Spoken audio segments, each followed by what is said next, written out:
Aduh. Oke, aku masuk dulu. Assalamualaikum warahmatullahi wabarakatuh. Kedengaran dulu. Sudah ya? Oke. Ini di sini. Ya mohon maaf tadi kita terlambat setengah jam lebih ya. Ini yang hadir 37 orang. Cek. 37 orang.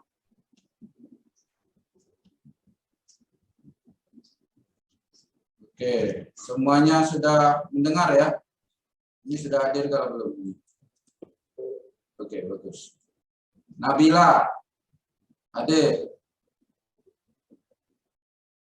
Nabila. Hadir, Pak. Oke, Bagas. Hadir, Pak. Oke, aku sekedar cek sound Bella. Ya. Oke, jadi pertemuan pertama ini kebetulan Pak Hanafiah lagi ada pertemuan di Jakarta terkait dengan himpunan ahli konstruksi. Beliau salah satu pengurus kaki pusat.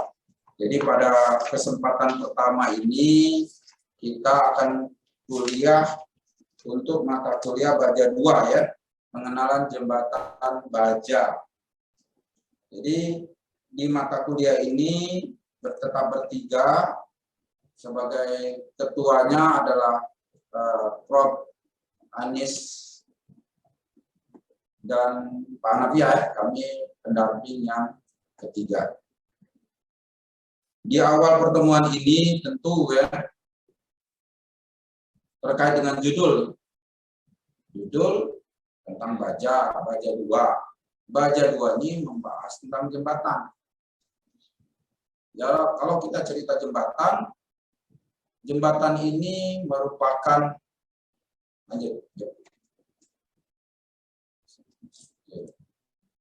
jadi jembatan itu sendiri. Recording in progress.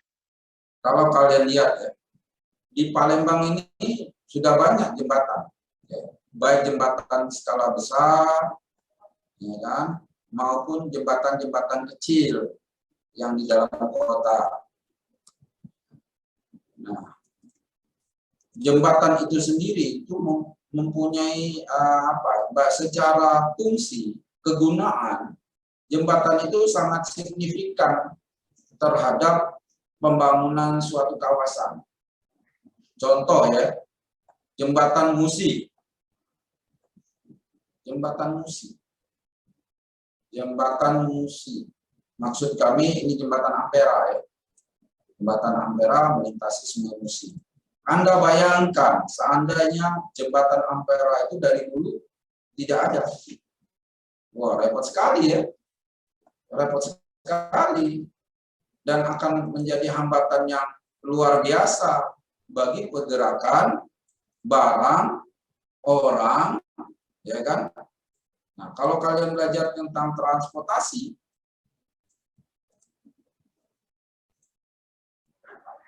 coba transportasi itu sendiri kebutuhan apa? Ada yang tahu nggak? Kebutuhan apa transportasi itu? Kalau sandang, papan, tangan, kebutuhan apa? Kebutuhan pokok kan? Itu diatur di dalam Undang-Undang Dasar 1945. Sandang, papan, dan pangan yang merupakan hajat hidup kebutuhan pokok rakyat Indonesia itu ya, dikuasai negara dan diberikan sebesar-besarnya demi kesejahteraan rakyat. Jadi sandang, papan, pangan. Sandang itu pakaian, pangan makanan, papan perumahan. Itu kebutuhan-kebutuhan pokok, antara yang pokok ya. Nah, di mana fungsi transportasi?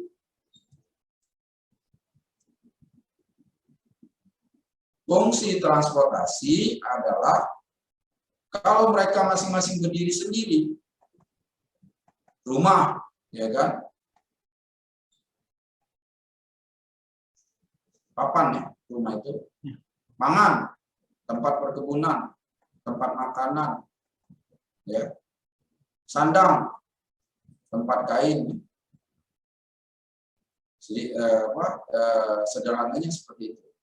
Kalau tanpa adanya transportasi menghubungkan kebutuhan pokok itu, untuk mendapatkan kebutuhan pokok itu memerlukan transportasi. Makanya transportasi disebut dalam bahasa Inggrisnya adalah derived demand. Ya, demand-nya adalah yang tadi kebutuhan pokok, derived-nya adalah turunan. Jadi turunan dari kebutuhan pokok. Nah, ya, salah satu kalau kita belajar sistem transportasi itu, ya, terdiri dari link dan node, dari satu titik ke titik lain, baik itu nanti sistem transportasi udara, darat, laut, samudra, dan seterusnya. Nah, di dalam infrastruktur, ya kan, tentu kebutuhan itu sebenarnya harus dipenuhi segera. Nah, terkait dengan jembatan, ya, jembatan ini adalah menghubungkan, ya, satu infrastruktur jalan ke infrastruktur jalan yang lainnya. Coba buka definisinya, ya kan? Nggak muncul definisinya. Nah, jadi kalau kita melihat, ya kan, nah, jembatan merupakan konstruksi yang menghubungkan dua bagian jalan yang terputus oleh adanya rintangan-rintangan. Rintangannya kalau Ampera apa? Sungai, betul kan? Kemudian danau atau lembah, ya kan? Atau seperti di Jakarta. Jadi kalau orang kita dulu kan, wah, di Jakarta ini aneh. Kenapa? Jembatan ini di bawahnya harusnya ada sungai, kan? Di bawahnya ada jalan lagi, gitu kan? Jadi tidak harus jembatan di bawahnya sungai, di bawahnya juga ada jalan raya yang lainnya, dan seterusnya dan seterusnya. Jadi kalau kita lihat definisi ini, coba terus lanjut, ya kan? Nah, ini kan, ini jembatan Kelok 9. Wah, bukan main ini, ya. Jadi kalau kalian pernah ke daerah Sumatera Barat, ya kan, menuju tempatnya dikarenakan kondisinya berbukit, jalannya sangat berkelok-kelok. Nah, untuk mempercepat proses jarak tempuhnya dari satu ketinggian melintasi lembahnya dibuatkan jembatan demikian panjang. Jadi di bawahnya itu adalah jalan. Kalau Ampera sudah sungai. Nah, flyover Simpang Polda juga jembatan, ya kan? Di bawahnya adalah jalan. Dan begitu juga ini di mana? Di luar negeri, ya. Itu mudah-mudahan kalian, saya doakan, ya, menjadi insinyur-insinyur internasional dan akhirnya mempunyai sayap yang lebar untuk terbang jauh, ya, bisa melihat jembatan-jembatan di negara yang lain. Oke, lanjut. Jadi kalau pembagian jenis jembatan, nah, ayo lanjut. Nah, jembatan itu diklasifikasikan berdasarkan fungsi. Fungsinya apa dulu, gitu, ya kan? Kemudian berdasarkan lokasi, bahan konstruksi, dan tipe struktur. Kalau jembatan berdasarkan fungsi, ya kan, enggak di situ. Fungsinya sebagai apa? Ya kan, ada jalan raya, kereta api, pejalan kaki, ya kan. Kalau jembatan gantung, jalan kaki, ya. Ada jembatan yang berfungsi kalau kalian, ya, dari Jakarta ke Bandung, ya, kalau kalian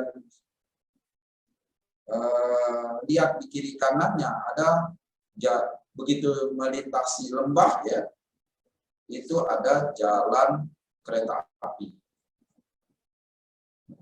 Oke, lanjut.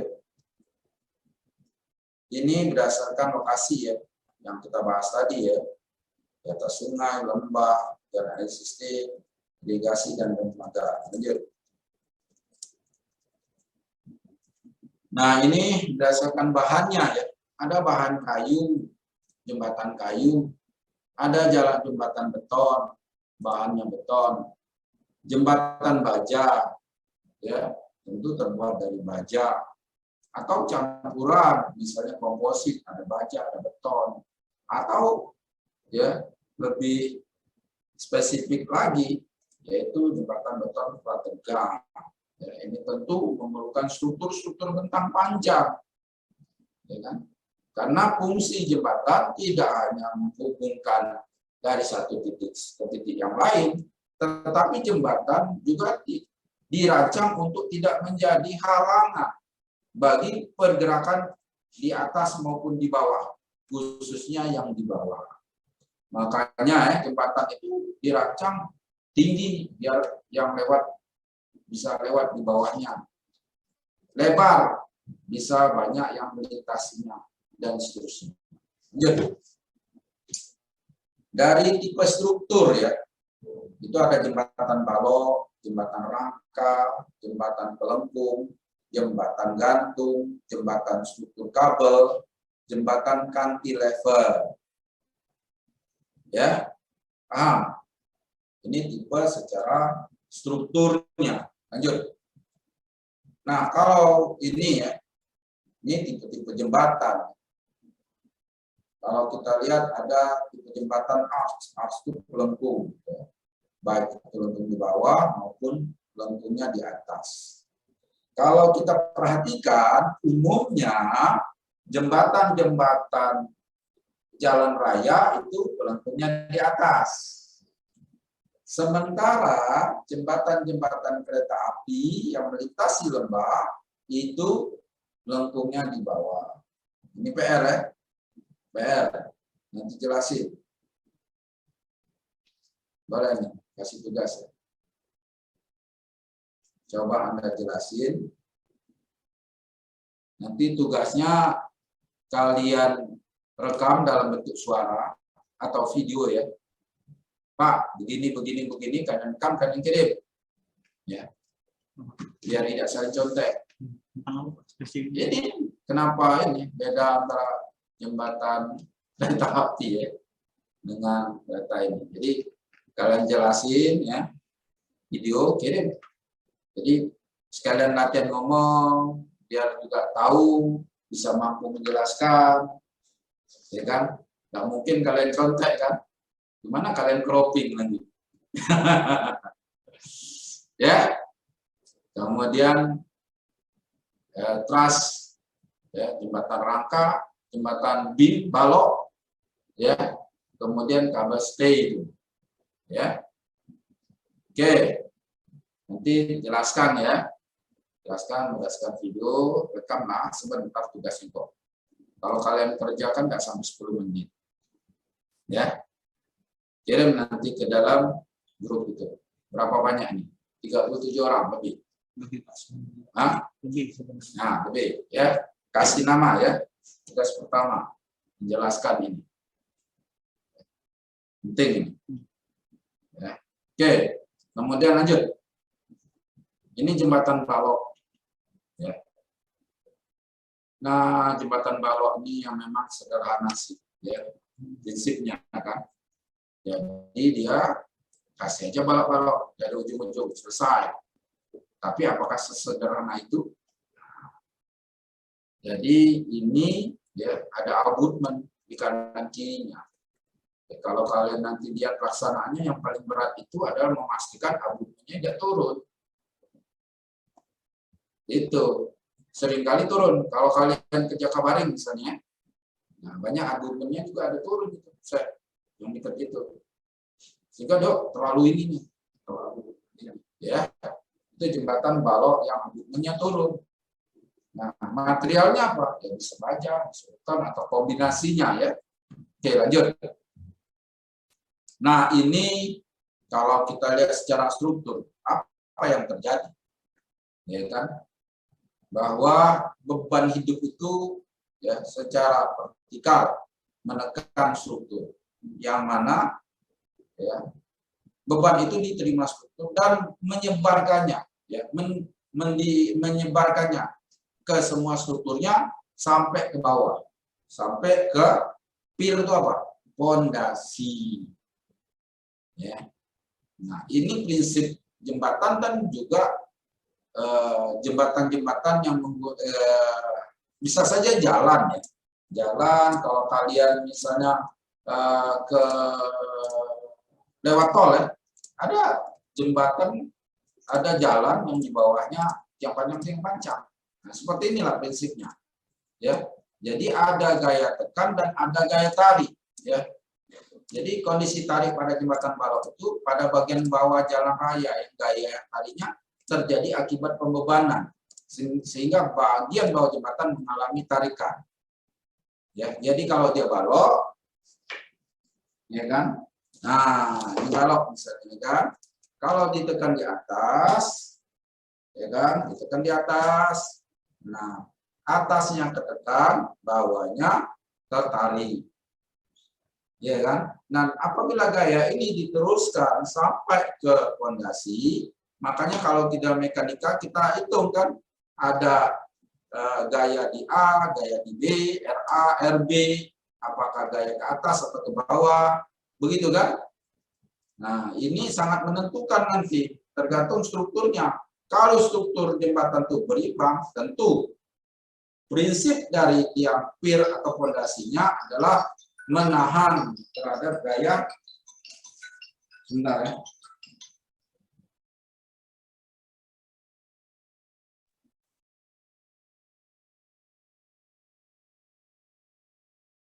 Seperti apa bekerjanya pondasi. Jadi kalau biasanya kita berpikir misalnya ini ada balok, kemudian ini ada pondasi, berarti gaya yang menekan pondasi kemudian dipegang oleh tanah. Ya, apabila memang strukturnya. Tapi kalau struktur yang berbeda dengan cantilever, tentu fungsi dari balok ini bukan hanya menahan gaya tekan saja, tetapi bisa diperlakukan sebagai gaya menahan gaya tarik. Oke, nantilah kita bicara itu ya.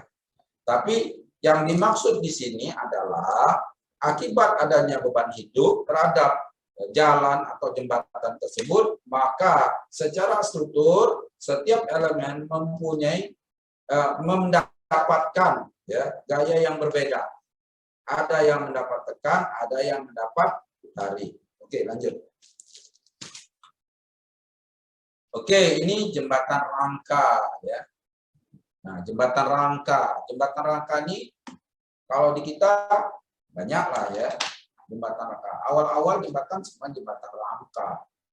Jembatan ini ya terdiri dari rangka batang, ya, struktur elemen yang terhubung biasanya berbentuk segitiga. Elemen yang terhubung pada bagian lurus dapat menerima gaya tekan, tarik atau kombinasi keduanya sebagai respon terhadap beban yang bergerak dinamis. Yang tegak lurusnya ya. Nanti kalian belajar batang mana yang batang tarik, batang tekan dan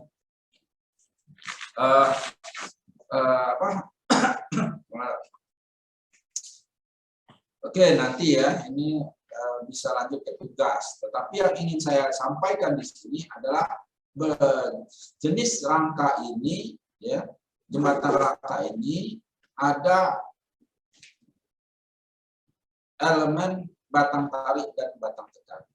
Oke, lanjut.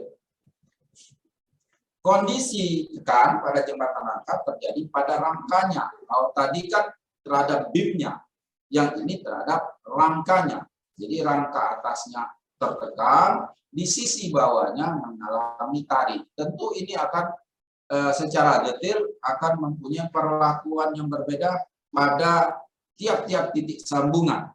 Seperti itu. Oke, lanjut.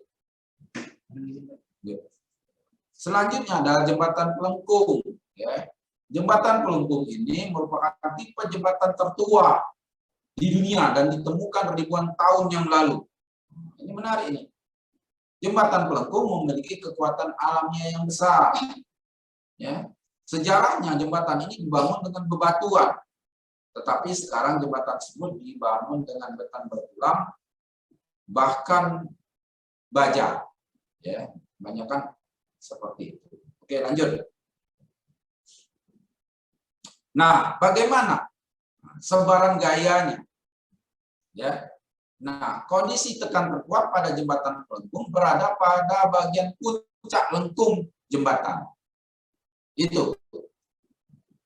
Ya. Pada bagian puncak lengkungnya. Kondisi tarik terkuat berada pada bagian bawah lengkung jembatan tersebut.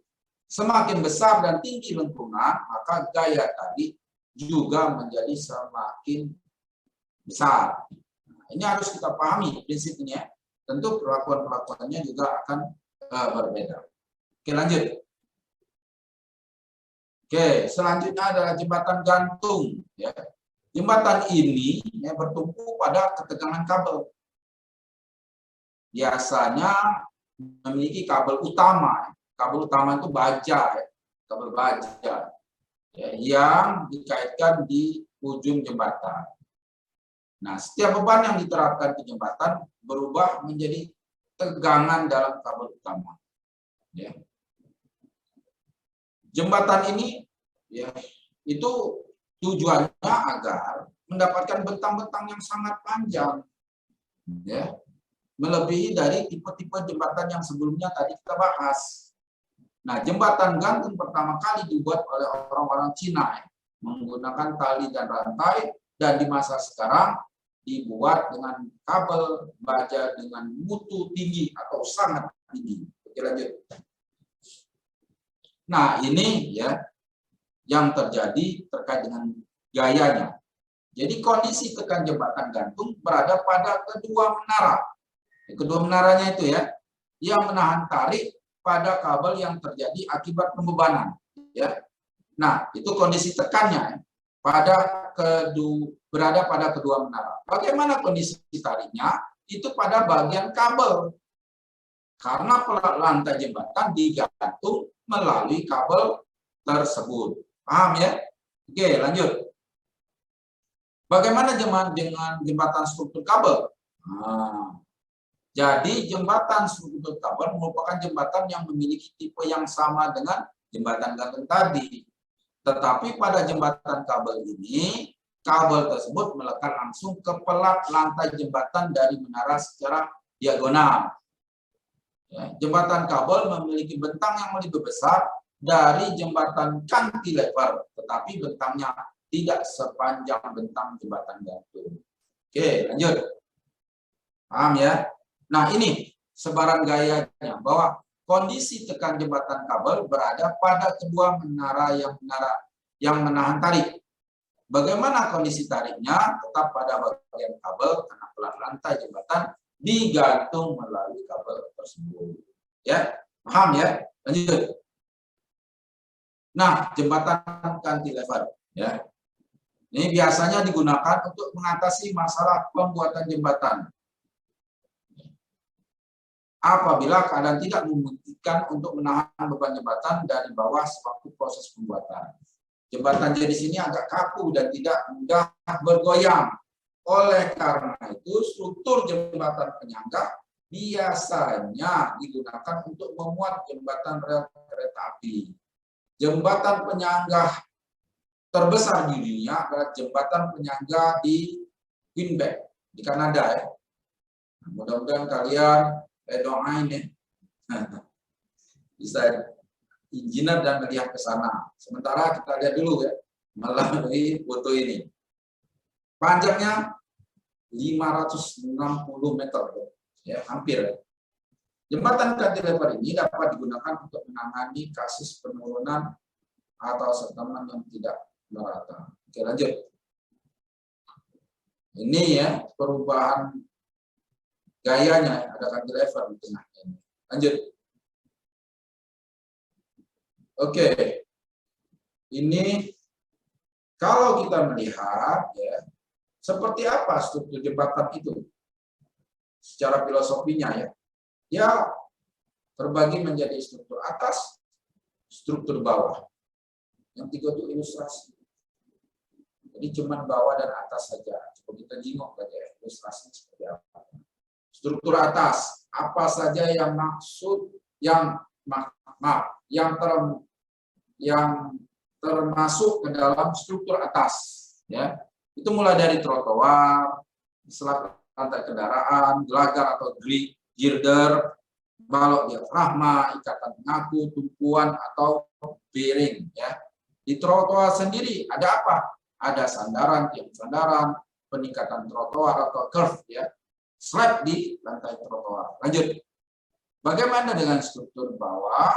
Nah, yang dimaksud dengan struktur bawah adalah pangkal jembatan, abutmen yang tadi saya bahas, dinding belakang, dinding penahan, oplit plat injak, tumpuan. Kemudian pilar jembatan, mulai kepala pilarnya sendiri, kemudian bearing atau tumpuan. Dan selanjutnya adalah pondasi. Ya, lanjut kita lihatlah gambarnya dan seterusnya. Nah, ini ya yang tadi, yang struktur bawah kalian lihatlah ya, dan struktur atasnya bisa kalian lihat ya. Ini ilustrasinya itu ya, hampir mencakup semua ya, ya Mas ya. Oke, lanjut. Ini mudah-mudahan bisa menggambarkan yang kita pelajari tadi. Lanjut. Yang mana beam, yang mana abutment, yang mana bearing, ya. Kemudian deck-nya sendiri, ya kan? Tuh, sudah ditunjukkan. Oke, lanjut. Nah, bagaimana baja sebagai material jembatan? Lanjut. Jadi, baja sebagai material jembatan itu kalau kita lihat ya, pertama kali tahun 1781 itu jembatan baja pertama kali di dunia dibuat di Inggris. Yang selanjutnya ya, dengan perkembangan zaman ya, ada peraturan code-nya ASTM A709 untuk spesifikasi material baja untuk jembatan. Kemudian di dalam situ juga mengatur persyaratan tambahan untuk kelihatan kaki ya. Susah sekali nih jadinya, itu bahasa Indonesia-nya, kelihatan kaki. Dan item lain yang tersedia, nanti kita jelaskan. Notchness ini. Kemudian high performance steel ya, menunjukkan bahwa bahan baja mempunyai kinerja yang tinggi dan dapat bilas dibandingkan baja konvensional dengan kekuatan sama. Jadi baja ini ada yang bisa bilas, ada yang dibaut dan seterusnya ya. Itu macam-macam, tergantung nanti kita mau desainnya seperti apa. Lanjut. Jadi intinya bahwa ini jembatan yang kita sebutkan tadi ya, luar biasa ya, kalau mau menceritakan zaman dulu ya, sehingga itu bisa dilewati. Kalau banjir aman ya, perahu mau lihat oke, orang mau lihat di atasnya oke, kokoh dan sudah ratusan tahun. Lanjut. Ini ya, secara mechanical property-nya ya, kalau kalian lihat ya, bisa dilihat ya, sebenarnya peraturan itu ya mengatur lah ya, tipe-tipe dari jembatan itu sendiri. Ini standarisasi. Oke, lanjut. Kemudian ini standarisasi terhadap minimum yang harus ada, sifat-sifat yang harus ada secara mekanik. Baik itu di sini dibagi material, ya, struktural bajanya, kemudian high strength, low steel, ya. Ini material semua ini. Ini aturan-aturan dan nilai dari minimum yang harus dipenuhi. Misalnya nanti kalian mengetes nih ya, grade-nya misalnya, grade 250 ya, atau 250 ya. Nanti kita lihat kan, kalau dia structural steel, ya minimal dia harus 400 ya, MPa. Untuk ininya ya, 250 itu untuk yield-nya ya. Kalian paham kan terkait dengan kurva tegangan-tegangan. Jadi yield itu kan begitu elastis, lewat daftar nanti putus ya, yieldnya tuh melelehnya. Jadi begitu dia, jadi kita tidak ingin ya, jembatan baja itu kan, kenapa kita bicara yield itu titik di mana baja itu tidak lagi elastis atau inelastis atau kondisi plastis. Makanya nilainya harus dibatasi, minimumnya segitu. Ya kan? Anda bayangin kalau suatu jembatan tiba-tiba dirancang sebagai breather, ya, kayak kerupuk, hancur, enggak ya. Dia ada proses namanya inelastis atau plastis, ada pemuluran, tapi tidak boleh sampai batas patahnya. Itulah yang disebut dengan batas safety namanya. Oke, lanjut. Oke, nah ini ada ya, regangan dan tegangan. Jadi kalau kalian lihat ya, kurva tegangan regangan. Jadi kalau di situ ya, kalau kalian ini kan baja ya. Baja itu kan sangat kecil ya ininya. Begitu dia beban tinggi, kalau kita baca kan begini. Tegangan ya. Tegangan itu apa? Ya kan? Tegangan adalah gaya dibagi luasannya. Regangan adalah displacement-nya.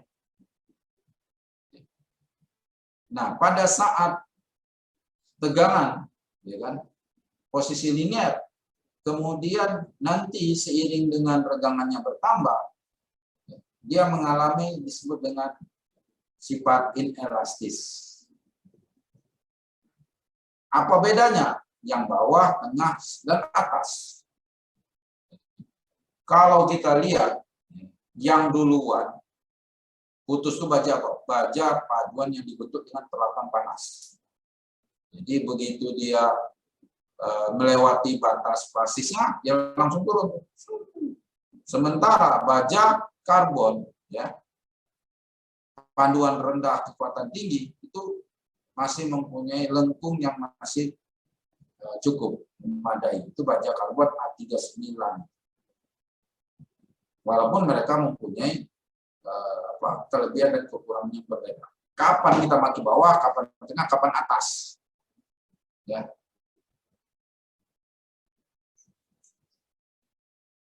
Coba kapan? Ya tergantung dari desain dan kelakuan jembatan itu sendiri. Ya. Umumnya nanti kita inginkan tentu seperti apa? Ya, material yang mempunyai masa elastisitas, masa plastisnya jauh lebih panjang. Ya, tapi mengalami regangan yang mampu menahan yang lebih tinggi. Maka yang tengah itu, ya kan? Kalau secara safety dan keamanan. Oke, lanjut. Oke ya, ini yang diatur di dalam SNI. Jadi kalau kita merencanakan ya sifat mekanis baja, itu kita lihat dulu. Baja, coba tadi, baja 34, 37, 41, 50, 55. Ya, putusnya, ultimate-nya ada di 340. Lelahnya 210, ya kan? Meregangnya 22%. Artinya antara leleh sampai putus itu kan ada prosesnya 210 dengan 350 ya. Jadi begitu dia 350 ya sudah bahaya itu 350 putus. Coba kita balik lagi ke atas. Nah, kita A36 ya kan? Coba A36. Di situ berapa? 40-an. MPA enggak satuannya? Enggak, beda ya. Beda-beda, PSI beda-beda. Enggak bisa.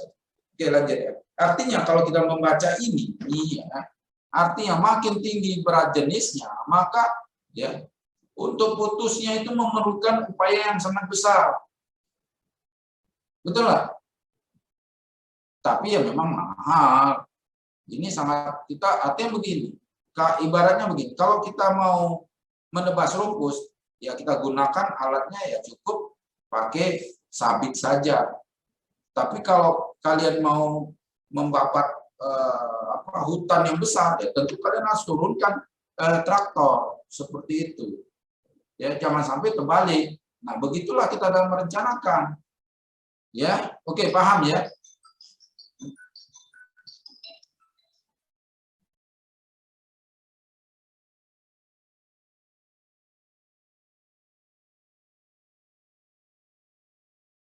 Elastisitas, modulus geser, angka Poisson, koefisien pemuaian. Ya. Kalau kita bicara modulus elastisitas, menarik ini. Mesti ada spidol atau pena. Kita baca tulis ke, betul lah. Nah, cuman sebentar, kita pelajari dari tabel ini ya. Jadi makin berat jenisnya bertambah, tentu tegangan minimum putusnya harus lebih tinggi. Ya kan? Bahkan batas lelehnya pun harus lebih tinggi, berarti lebih kuat dong. Nah, bagaimana dengan peregangannya? Ya makin dikit. Benar ini. Ya, paham nggak? Mutu meningkat. Ya, bajanya makin kuat. Tentu dia harus tegangan lelehnya tinggi dong. Tegangan putusnya juga pasti lebih tinggi.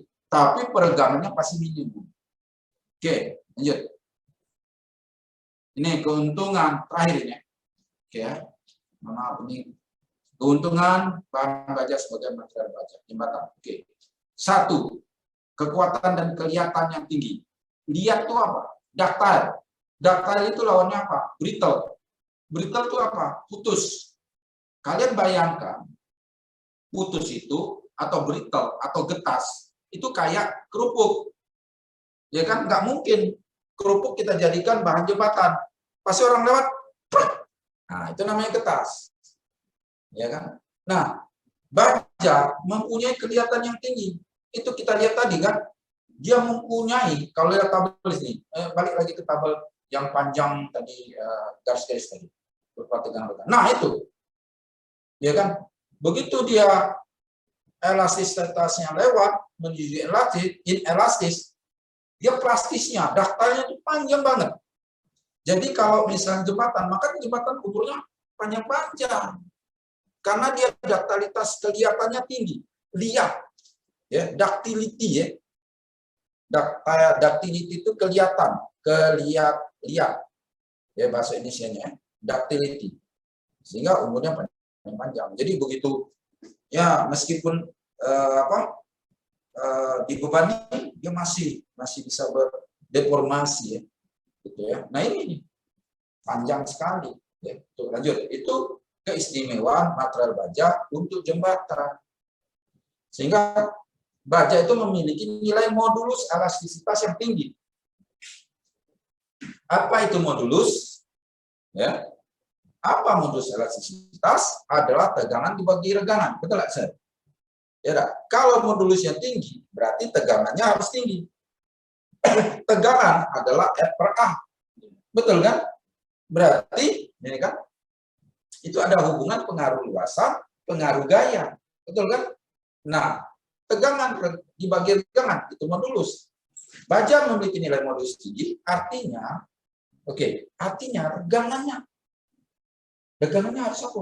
Kecil kan? Nah, artinya tidak memungkinkan dia terjadi mulur, artinya bukan karet dong. Ya, kalau kalian bayangkan, karet tak mungkin jadi jembatan. Betul kan? Gimana karet? Gampang mulur. Artinya modulusnya kecil dong. Nah, oke. Yang kedua, utamanya dalam baja tahan terhadap cuaca. Oke, konkret ini. Kenapa? Baja itu salah satunya ada material karbon. Ya. Oke, kita lanjut. Walaupun karbon itu gampang karet juga, tapi dia bisa dilapis. Ya. Kemudian yang terakhir, ya ada berapa keuntungannya? Ada mudah dalam pemasangan, sebenarnya banyak sih keuntungannya. Mudah dalam pemasangan. Jadi baja itu mudah masangnya, ya kan?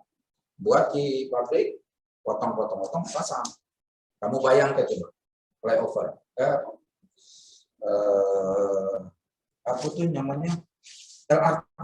Nah itu ya rangkanya mudah, ceklek. Kemudian dapat diproduksi secara massal, ruang kerjanya lebih kecil, dapat mengikuti bentuk arsitek. Orang bilang, wah, baja nggak bisa dipakai, nggak cantik. Salah satu ya pencapaian yang paling tinggi dari baja, struktur apa coba? Struktur apa? Coba, saya pengen tanya, kalian tahu nggak struktur yang paling fenomenal penggunaan baja secara arsitektural dan semua dunia tahu di struktur apa? Ayo, Nabila, Bagas. Nih, coba. Ayo. Ayo jawab. Bulan.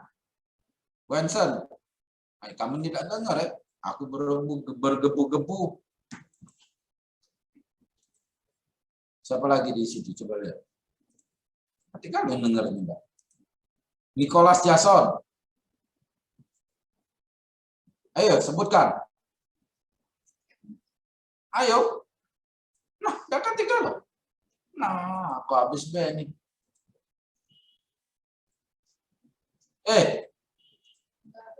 Nggak ada orang. Kedengeran nggak suara aku tadi? Coba, Bagas Putra Wardani. Iya, Pak. Bagas. Nah, coba kamu sebutkan sebelum kuliah ini berakhir. Mungkin Menara Eiffel. Hah? Apa? Mungkin menara, Pak. Menara Eiffel yang di Paris itu, Pak. Betul. Ya. Betul. Menara Eiffel merupakan satu struktur baja yang sangat fenomenal. Itu mematahkan persepsi bahwa baja tidak bisa menjadi produk arsitektur yang baik. Oke ya, mungkin ini terakhir adalah ramah lingkungan. Kenapa ramah lingkungan? Karena baja dapat di-recycle. Makanya kamu udah baca-baca di kapal dikit baja, bewong, kiloiwong, ya, rumah pagarnya tidak diurus, dia tidak jual gowong, ya. Nah, jadi ada memang baca di daur ulang, ya. Hati-hati kita terhadap baja, karena itu bisa banyak sekali keuntungannya. Oke, mungkin itu saja. Mohon maaf bila tadi ada sempat